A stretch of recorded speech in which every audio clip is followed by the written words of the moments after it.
여러분 안녕하십니까? 오늘부터 12번에 걸쳐서 요한 1, 2, 3서를 배우도록 하겠습니다. 우리가 공부를 할 때 사용하는 교재는 ESV 성경공부 시리즈에 있는 요한 1, 2, 3서 교재입니다. 이 책은 이 교재는 ESV 스터디 바이블에 있는 내용을 참고하면서 문제를 푸는 방식으로 구성되어 있기 때문에 스터디 바이블을 참고하시면 많은 도움이 되겠습니다. 먼저 오늘은 1과를 배워보도록 하겠습니다. 1과는 세 문제로 되어 있는데 본문은 2과부터 들어가고 1과는 요한과 관련된 배경이나 또 요한 서신을 배울 때 우리의 어떤 기대감 이런 걸 스스로 생각해보는 그런 식으로 문제가 구성되어 있습니다. 먼저 첫 번째 문제를 보면 사도 요한은 마태복음, 마가복음, 누가복음, 사도행전, 갈라디아서에서 30번 언급됩니다. 요한은 또한 자신의 복음서와 전통적으로 그가 쓴 것으로 알려진 요한계시록 전체에 걸쳐 등장합니다. 요한의 삶과 성격에 대해 이전에 신약 성경을 공부하며 배운 것들을 적어 보십시오. 사도 요한은 예수님께서 갈릴리에서 부르신 첫 번째 제자 공동체에 포함되죠. 사도 요한은 형제 야고보와 함께 부름을 받았고 그가 어부로서 일을 하던 중에 예수님의 부름을 받았습니다. 사도 요한은 누가복음의 묘사를 따르면 사마리아 사람들이 복음 전도에 좋은 반응을 보이지 않았을 때 그들을 심판하기를 예수님께 간청하는 모습을 보여주었고 또 성격이 불같은 그런 특징도 공관복음에 나타납니다. 요한의 어떤 성격이나 기질이 요한 서신을 읽는데 어떤 도움을 주거나 배경이 되는 것은 아닙니다.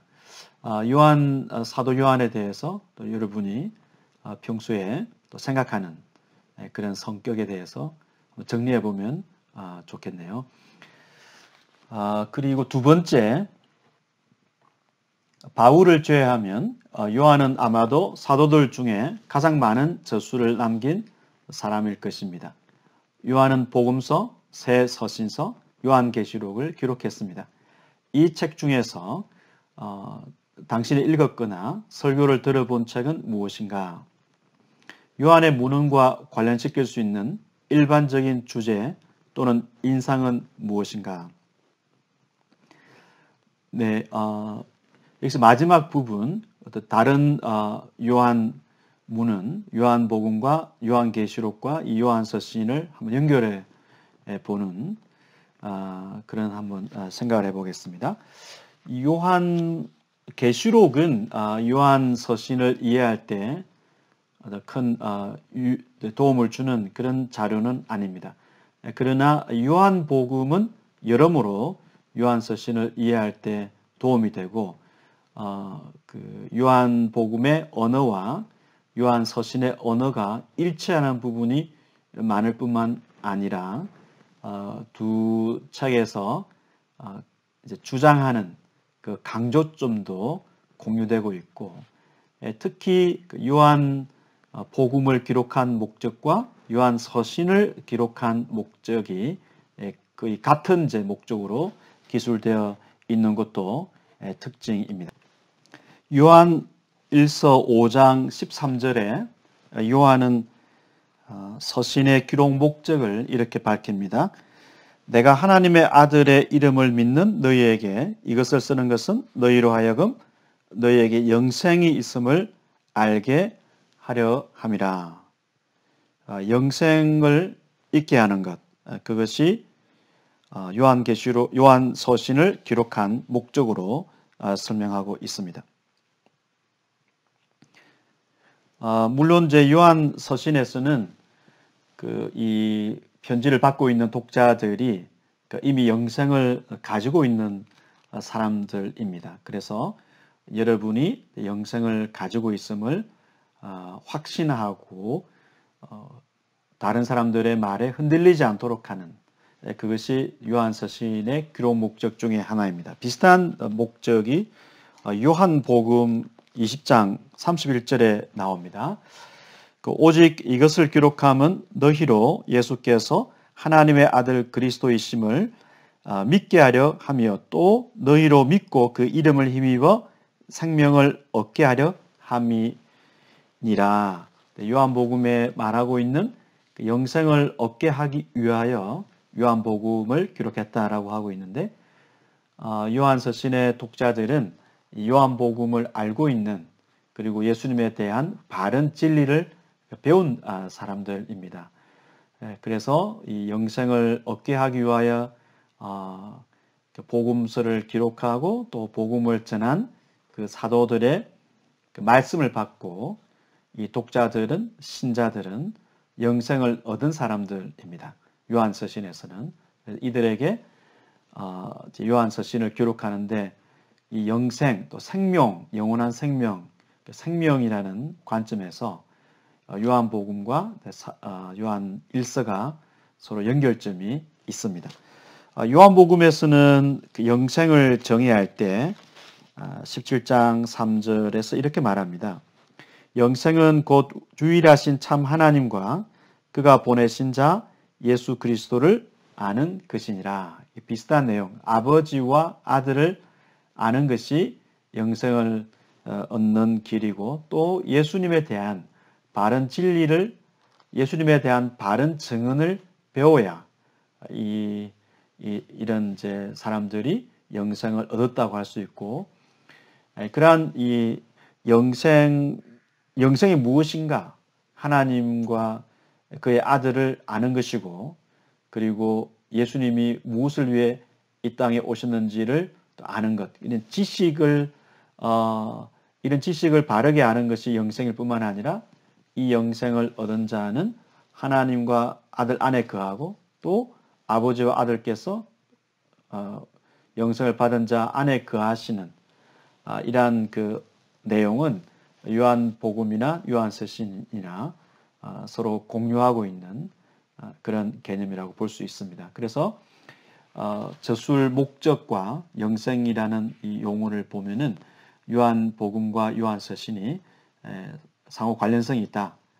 저자 요한이 같은 언어를 사용하고 있다는 것을 알 수가 있습니다. 그리고 다음 3번을 한번 보도록 하겠습니다. 12 제자들 가운데 요한은 예수님과 가장 가까웠고 예수님과 가장 친밀한 시간을 보낸 세 제자 중 하나였다.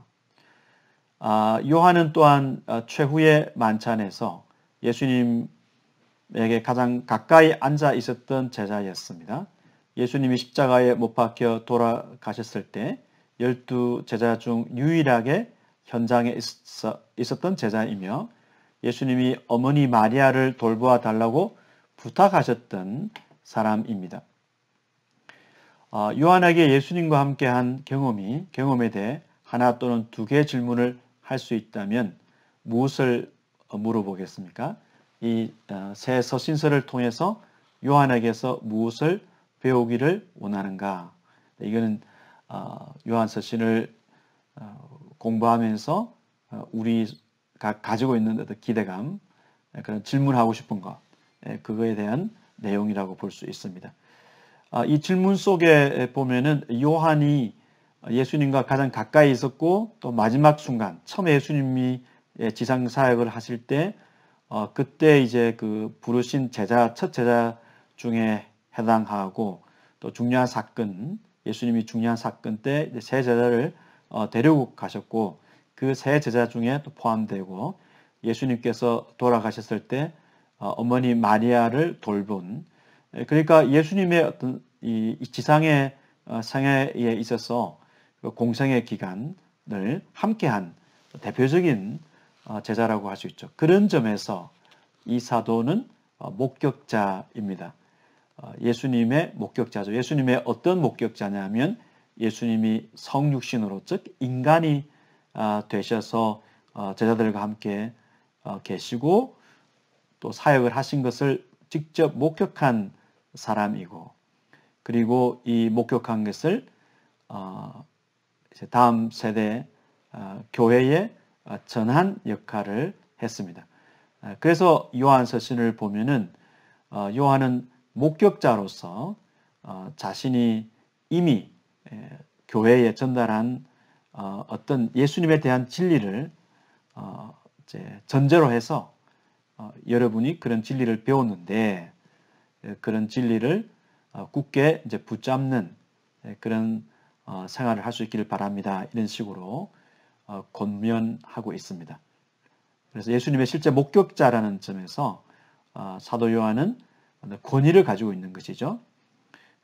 그런 이 목격자라는 관점에서 그 요한이 실제 사도였다는 사실이 요한 서신을 우리가 배울 때 그런 큰 도움이 됩니다. 그러면은 그 요한 서신에서 우리가 무엇을 배울 수 있는가 이렇게 몇 가지 요한 서신의 주제를 생각해 보면 좋겠습니다. 요한 서신 그 일과 괴간에 대한 이 ESV 성경공부 교재에 있는 내용을 보면은 요한을 그 사랑의 사도로 부르고 있습니다. 바울은 때때로 믿음의 사도라고 불리고 베드로는 소망의 사도로 불리는데 요한은 사랑의 사도로 불립니다. 신약 성경에는 사랑이라는 단어가 전체 221회 언급되고 그 중에서 42회가 약 20%가 요한 서신에 나타납니다. 요한 1서는 성경에서 시편을 제외하면 사랑을 가장 많이 36번 언급하는 책입니다.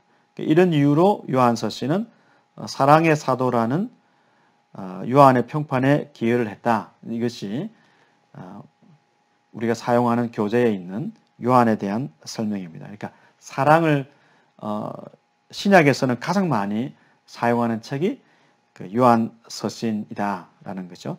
실제로 그 사랑이 요한 서신의 요한 1서의 중요한 주제입니다. 그러나 요한은 자기 자신이 하고 싶은 말을 기록한 것이 아닙니다. 우리가 그에게서 듣고 너희에게 전하는 소식은 이것이니 요한 1서 1장 5절 즉 예수님에게 들은 메시지를 기록한 것입니다. 예수님께서 요한에게 가르치신 내용을 요한이 교회에 증언했죠. 증언자로서 그가 받은 내용을 전달했고 그 전달한 내용을 알고 있는 독자들에게 이 편지를 쓰고 있습니다. 하나님이 거룩하시고 죄가 없으시며 사랑이 풍성한 분이라는 것을 예수님이 보여주셨습니다. 그러므로 그리스도의 속죄 사역을 통해서 하나님의 자녀가 된 우리는 죄를 그만 짓고 서로를 사랑해야 합니다. 요한은 우리가 더욱 성화되고 사랑하도록 권면하고 동기를 부여하기 위해서 세 편의 편지를 썼다 이렇게 설명하고 있습니다. 요한이 강조하는 여기 그리스도의 속죄, 화목제물이라는 표현이죠. 힐라스모스라는 헬라 단어는 신약에서 이곳에만 두 번 2장, 4장에 사용됩니다. 그리스도의 속죄 사역, 이 속죄 사역을 요한 자신이 목격했고 그리고 예수님이 오신 목적이기 때문에 또 영생을 얻는 길이기 때문에 예수님의 속죄 사역, 화목제물로 돌아가신 사건을 기초로 해서 이 복음 진리를 전했고 이 진리에 기초해서 형제 자매들이 서로를 교회 안에서 사랑하면서 살도록 하는 그것이 요한 서신의 기록 목적입니다.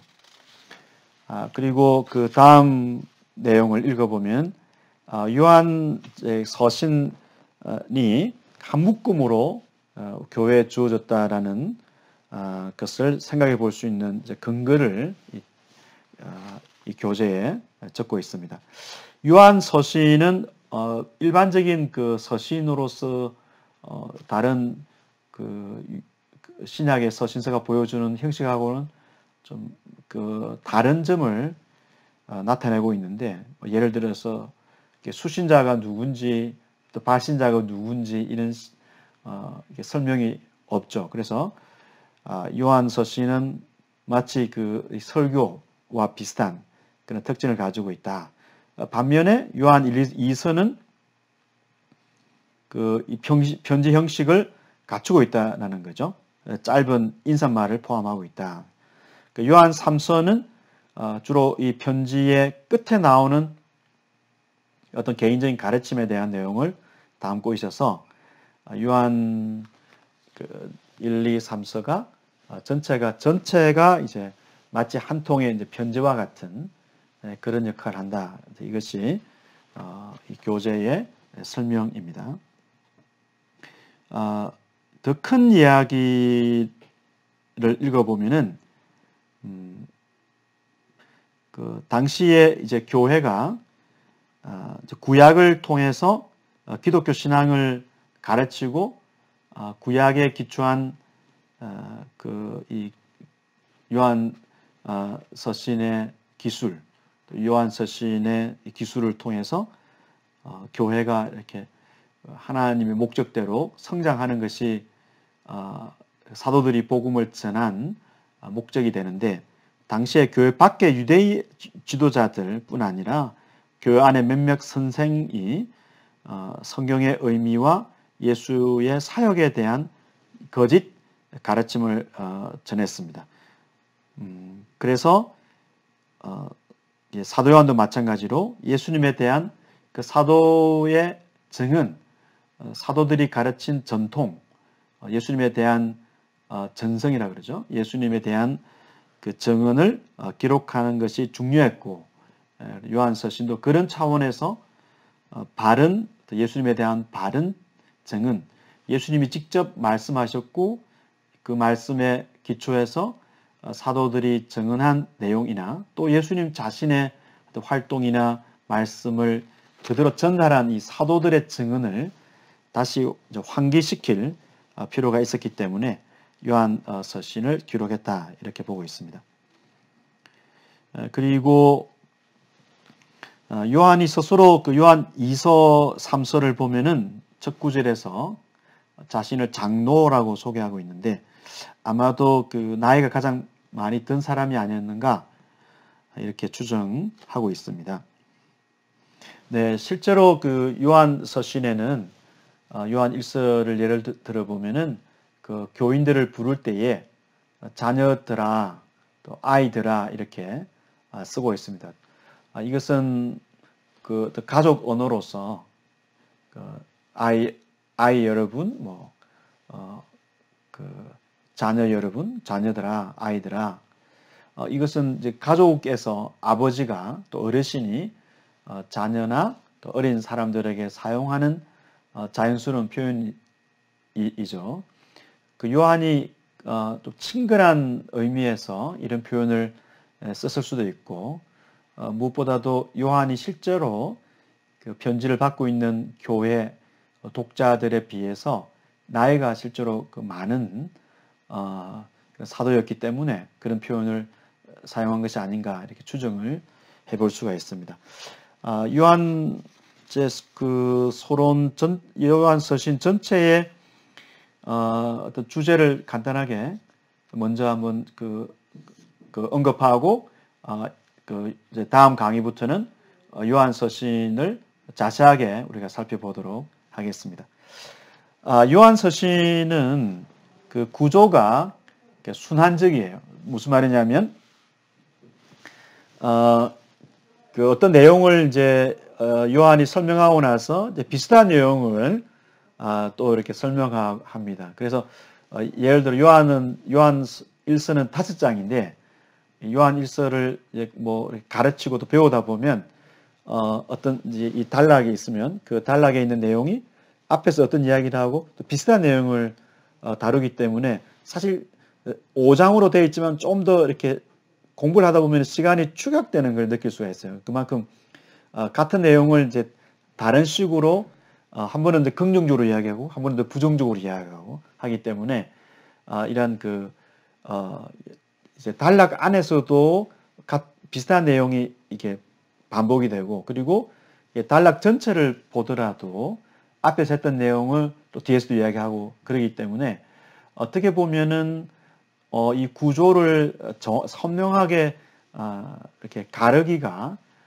쉽지는 않습니다. 그러니까 예를 들어서 어떤 내용을 이야기할 때 A를 이야기하고 그 다음부터 B를 이야기하고 그 다음에 C를 이야기해야 되는데 B 부분에서도 또 A를 이야기하고 C 부분에서도 A를 이야기하고 또 B를 또 이야기하고 이렇게 혼재되는 특징을 보이기 때문에 그런 면에서 비슷한 주제를 다시 한번 반복시키는 그런 흐름이어서 요한1서의 구조를 정할 때 보면 학자들마다 약간 차이점을 보여주고 있습니다. 그리고 이제 반복을 자주 사용하죠. 반복을 자주 사용해서 그래서 우리가 요한1서를 좀 잘 이해하기 위해서는 요한1서 1장부터 쭉 읽다가 그 뒷부분에 갔어도 이 단어가 앞에 나왔구나. 그럼 앞으로 다시 돌아가서 또는 이제 배우진 않았지만 뒤에 그런 단어가 나오면 연결해서 요한서신을 읽으면 좀 더 뜻이 명료하게 다가옵니다. 그리고 중의적 의미의 단어를 사용하고 있습니다. 어떤 그 특정 단어가 두 가지 의미를 가지고 있다는 거죠. 이것은 그 요한복음의 특징하고 같습니다. 요한복음에서도 이 영광이라는 단어가 중의적 의미를 가지고 있고 그리고 예수님이 들린다라는 단어도 십자가에 들리는 것과 또 영광 받으시는 그 두 가지 의미를 가지고 있는 것처럼 요한서신에서도 마찬가지입니다. 요한서신에서 예를 들어서 태초라는 단어, 태초부터 그 태초가 헬라어로는 직역하면 시작, 아르케, 시작인데 이 시작부터가 예수님에게 사용될 때는 태초부터 있는 말씀이라고 했을 때는 그야말로 태초부터 있었던 그 요한 복음에 나오는 그 언어, 영원 전부터 계셨던 그 로고스, 말씀이신 예수님을 의미하는 반면 편지를 받고 있는 교회의 이 시작이 사용되면은 사도의 가르침을 처음 받았을 때, 그러니까 교회가 설립될 때, 그때부터 그들이 배웠던 내용을 이제 언급할 때, 여러분이 처음부터 이 내용을 배웠지요? 이 내용을 배웠지요?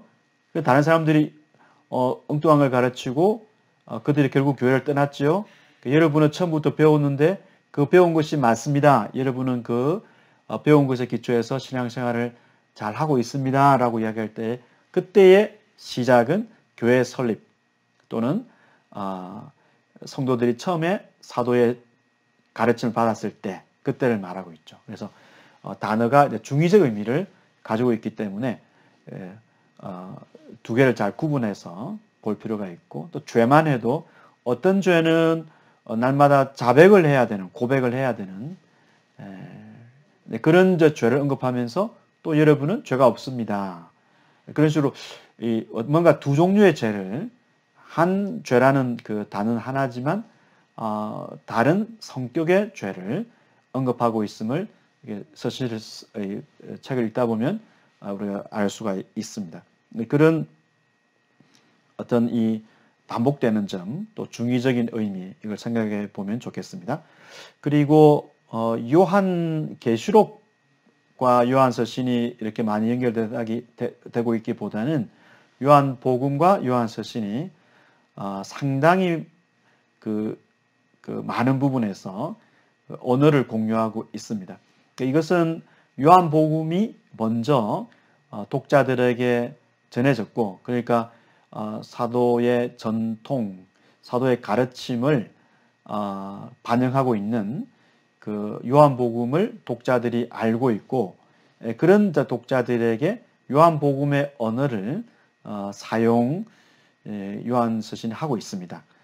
그래서 요한서신을 읽다가 요한복음의 언어가 나오면 우리 이제 지금 배우는 입장에서는 요한복음의 의미와 연결하면 요한서신의 그 어떤 용어나 개념이 좀 더 이렇게 선명하게 들어올 수가 있습니다.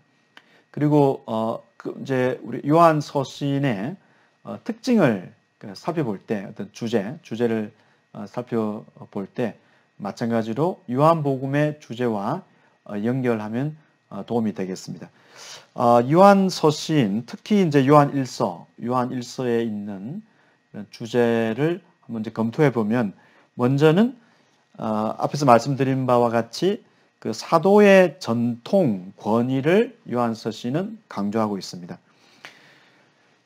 지금 그 요한서신을 읽다 보면은 요한서신 자체에서 우리가 어떤 그 요한이 지금 편지를 쓰고 있을 때 교회의 잘못된 가르침을 전달하고 있는 사람들이 있고, 그리고 그들이 교회를 떠났음을 알 수 있어요. 그러면 그 사람들이 교회 안에서 무엇을 가르쳤고 또 지금 교회 밖에서 무엇을 가르칠 것인가를 이 성경 자체를 통해서 우리가 유추를 해볼 수가 있는데, 그 유추를 해보면 그들에게 있는 여러 가지 이제 문제가 있습니다. 그 중에 하나가 예수 그리스도에 대한 오해를 가지고 있다. 예수 그리스도를 정확하게 이해하지 못하고 있는 그런 부분이 보이죠.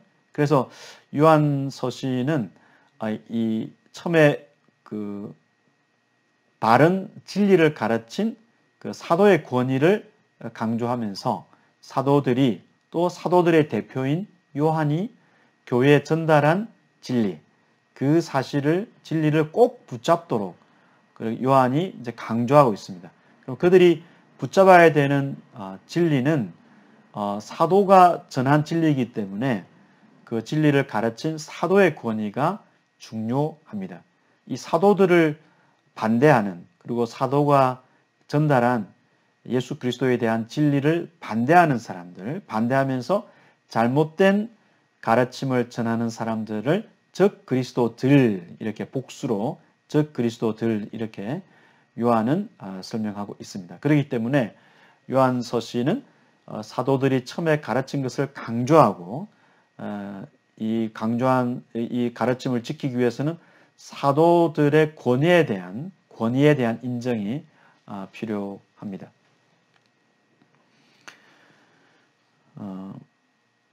그리고 그 두 번째 이게 예를 들어서 그 사도들이 가르친 예수 그리스도에 대한 사실 중에 하나가 그리스도의 십자가 죽음, 그리스도께서 육신으로 오셨다, 이런 이제 주장을 부정하는 사람들이 바로 이제 적 그리스도에 해당하는데, 그러니까 거짓 메시아라기보다는 그리스도에 대해서 잘못된 걸 주장하는 사람들이 바로 적 그리스도들이죠. 그 이들을 이제 반대하기 위해서는 그 사도들의 권위, 사도들이 전한 사실을 받아들여야 되고, 두 번째는 영생이죠. 앞에서 우리가 이제 그 읽었던 내용처럼 그 요한일서 5장 13절에 보면은 그 영생을 여러분이 가지고 있음을 알게 하기 위하여 편지를 기록한다, 이런 내용을 보면은 이 영생에 대해서 그 요한서신이 강조를 하고 있다. 그럼 이제 영생은 무엇인가? 하나님을 아는 것이죠. 그러면 하나님을 아는 것은 무엇인가? 바로 삶으로 하나님을 아는 것이 나타나야 된다는 것. 이것이 이제 요한서신에서 강조하는 바입니다. 하나님께서 그의 아들 독생자를 속죄 제물로, 화목 제물로 보내셨는데, 이 아들을 제대로 이해하지 못하는 사람들은 아버지를 알지 못하는 사람이고, 아버지를 알지 못하는 자들은 영생을 소유하지 못한 자들이다, 이런 논리로 영생에 대해서 설명하고 있습니다. 자연스럽게 이 죄라는 주제, 죄와 속죄가 중요한 주제로 등장하죠. 영생을 얻기 위해서는 속죄를 위해서 화목제물로 오신 아들을 믿는 것이죠. 아들을 믿음으로써 영생을 얻게 되는데, 바로 아들을 보내신 아버지는 이 아들을 보내심으로써 사랑이 무엇인가를 우리에게 보여주셨죠. 아버지의 사랑. 요한 서신에는 이 소유격이 자주 이렇게 중요한 표현에 사용됩니다. 그래서 아버지의 사랑이라고 하면 아버지께서 보여주신 사랑인지 아니면 아버지에 대한 사랑인지, 그러니까 아버지가 주어가 되어서 이 주격 주어가 되어서 아버지가 보여주시는 그 아버지가 하나님 아버지가 가지고 계시는 사랑인지 아니면 성도들이 그 아버지에 대해서 보여주는 사랑의 대상으로서의 아버지인지, 이거는 이제 문맥에 따라서 결정할 수가 있겠습니다. 우선 그 예수님을 화목제물로 보내신 것은 아버지의 사랑이죠. 하나님이 가지고 계신, 우리에게 보여주신 사랑이죠. 그래서 하나님 아버지의 사랑이 중요한 주제로 서신에 등장하고, 아버지의 사랑을 아는 사람은 반드시 그 형제 자매에 대한 사랑으로 나타나야 된다는 것이, 그러니까 영생과 같이 아버지를 아는 것이 하나님의 가족에 대한 사랑으로 나타나야 된다는 것이 요한시 서신에 반복해서 드러나는 논리입니다. 그래서 하나님 아버지의 사랑이 그의 아들을 속죄 제물로 보내시는 것으로 나타났고, 우리는 스스로 힘으로는 죄에서 구원을 받을 수 없고 영생을 얻을 수 없기 때문에 아버지께서 그의 사랑을 먼저 우리에게 보여주시고, 우리는 다만 먼저 보여주신 사랑을 받아들임으로써 영생을 얻게 됩니다. 그러면 그 아버지의 사랑을 받아들이는 사람은 다음 네 번째 주제로 보면은 그 이웃 사랑으로, 아버지에 대한 사랑으로 나타나야 되는데, 아버지에 대한 사랑은 바로 이웃에 대한 사랑으로 표현되어야 된다는 논리가 반복되고 있습니다. 하나님 아버지께서 우리에게 보여주신 사랑은 구체적이었습니다. 왜? 어떻게? 그의 아들을 십자가에 내어주시는 그 아픔이 헌신이 동반된 사랑이었고, 예수님이 우리에게 보여주신 사랑도 마찬가지로 헌신이 동반된 사랑이었죠. 눈에 보이는 사랑, 드러난 사랑이 하나님 아버지의 사랑이었기 때문에 이 사랑을 이웃으로 실천할 때도 이 사랑이 드러나야 된다. 예를 들어서 3장 18절 전후를 보면은 이웃을, 형제를 사랑한다 하면서 그 형제의 궁핍함을 외면하고 말과 입술로 사랑한다라는 것은 사랑이 아닙니다라고 이야기를 하죠. 하나님이 우리에게 먼저 사랑을 베푸셨고, 그 사랑에 대한 감사로서 우리가 이웃을, 형제를 사랑하는 거죠. 우리가 형제를 사랑함으로써 아버지의 사랑을 받은 것이 아니라, 순서가 하나님 아버지의 사랑은 먼저 그의 아들을 보내주시는 것으로 우리에게 보여주었고, 우리는 그 사랑을 받음으로써 그 은혜에 대한 감사를 이웃에 대한 사랑으로 보여주는 것, 이것이 요한 서신에서 강조하는 주제입니다. 관련해서 또 우리가 보면은 요한 서신은 아들과 아버지 안에 우리가 거하는 것과 아버지와 아들이 우리 안에 거하는 것을 가르치고 있습니다. 우리가 아들과 아버지 안에 거한다는 증거는 뭐냐? 그것은 바로 예수 그리스도에 대한 바른 이해를 갖고 있는 것입니다. 예수 그리스도에 대해서 바르게 이해를 못하면서 예수님이 이 땅에 육신으로 오셨고 우리를 위한 속죄 제물로 돌아가셨고, 그러한 그 사실을 오해하면서 우리가 성령을 받았다라든지 죄 용서를 받았다라든지, 그리고 하나님 아버지가 우리 안에 거한다든지, 이런 말들은 거짓말이라는 거죠. 예수 그리스도에 대한 바른 지식, 이것을 요한서신에서는 강조하고 있습니다. 예수님에 대한 바른 지식은 성령께서 알려주시는 것이기 때문에 기름 부음 곧 성령을 성도들은 받았고 성령을 받았다는 증거는 예수님을 바르게 알고 있다. 예수님을 바르게 알고 있는 것은 예수님의 사랑을 실천함으로써 드러나는 것이기 때문에 예수님을 바로 깨달은 사람은 형제자매를 사랑해야 된다. 사랑할 수밖에 없다. 이것이 계시록 요한서신에서 반복하는 주제입니다. 네, 이러한 그 전체 요한서신의 흐름을 생각하면서 다음 거부터는 요한서신 본문을 살펴보도록 하겠습니다. 감사합니다.